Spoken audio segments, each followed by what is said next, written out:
गोहद भिंड चंबल अंचल की सांस्कृतिक पहचान और धार्मिक विरासत को नया आयाम देने की दिशा में चल रहे गोहद धाम अभियान को अब संत समाज का भी समर्थन मिलने लगा है। इसी क्रम में खनेता धाम स्थित प्राचीन श्री रघुनाथ जी मंदिर के महंत महामंडलेश्वर रामभूषण दास ने गोहद की धार्मिक एवं ऐतिहासिक महत्ता पर महत्वपूर्ण विचार व्यक्त किए हैं। महंत ने कहा कि गोहद केवल एक नगर नहीं बल्कि प्राचीन वैष्णव परंपराओं, संत संस्कृति और जन आस्था का केंद्र रहा है।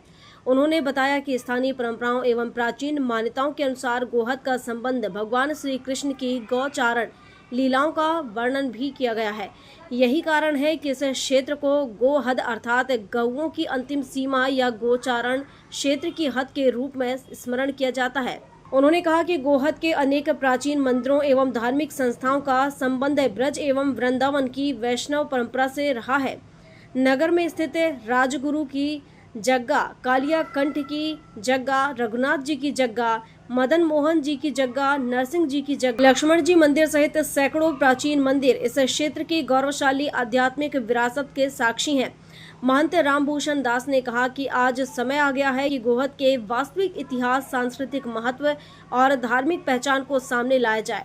उन्होंने मध्य प्रदेश शासन से आग्रह किया है कि मुख्यमंत्री डॉक्टर मोहन यादव द्वारा घोषित श्री कृष्ण गमन पथ योजना में गोहद को शामिल करने की संभावनाओं पर गंभीरता से विचार किया जाए। उन्होंने कहा कि यदि मथुरा और वृंदावन भगवान श्री कृष्ण की लीलाओं के प्रमुख केंद्र हैं, तो चंबल अंचल की यह भूमि भी अपनी लोक परंपराओं, संत परंपराओं और धार्मिक धरोहरों के कारण विशेष अध्ययन एवं संरक्षण की पात्र है। आप लोगों ने जो अभियान चलाया है कि गोहद को गौहद बनाया जाए, तो ये क्या है पूरा मामला? ये गोहद जैसे कि नाम से ही वर्णित हो रहा है, गोहद मतलब गायों की हद। हमारे पूर्व में संत वगैरह के श्री मुख से भी और अपने पुराने लोगों के भी मुख से हमने सुना है कि यहाँ पर कृष्ण भगवान अपनी गौचारण लीला करने के लिए गोहद में आते थे और ये उनका सीमा थी, यहाँ से आगे नहीं जाते।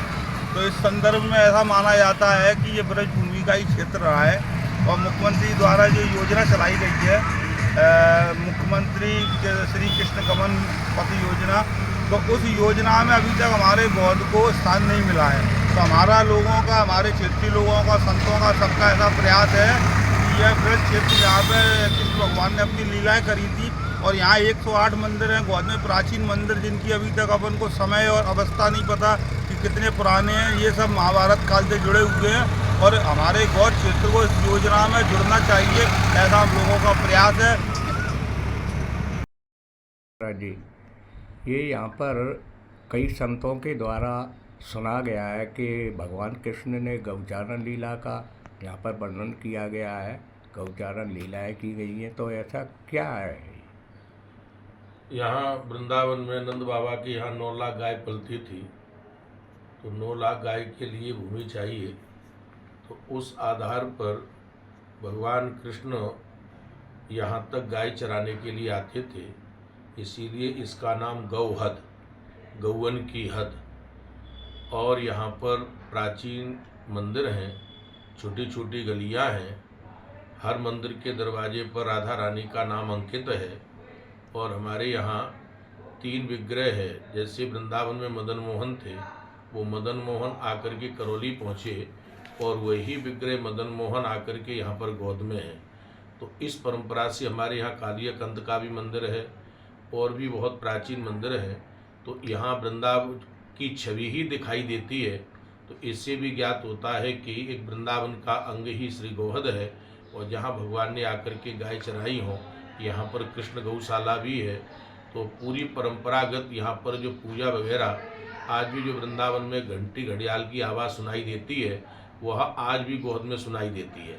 सुबह 4 बजे से लेकर के रात्रि में 9 बजे तक भगवत कीर्तन, आवाज़, पूजा, मठ मंदिरों में बराबर सेवा चल रही है। अंदर पुराने बाजार में भी हम देखते हैं तो खूब साधु घूमते हुए दिखाई देते हैं। तो यही ऐसा कला लगता है कि यहाँ पर वृंदावन का ये एक अंग है।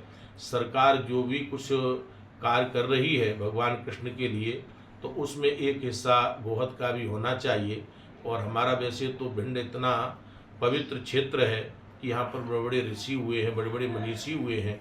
आज भी गोहद अंचल में बड़े सिद्ध महापुरुष हुए हैं तो उस परंपरा से गोहद भी एक वृंदावन का अंग मान करके, और ऐसा लगता है कि यहाँ पर रथ यात्रा भी राधा रानी की निकलती है।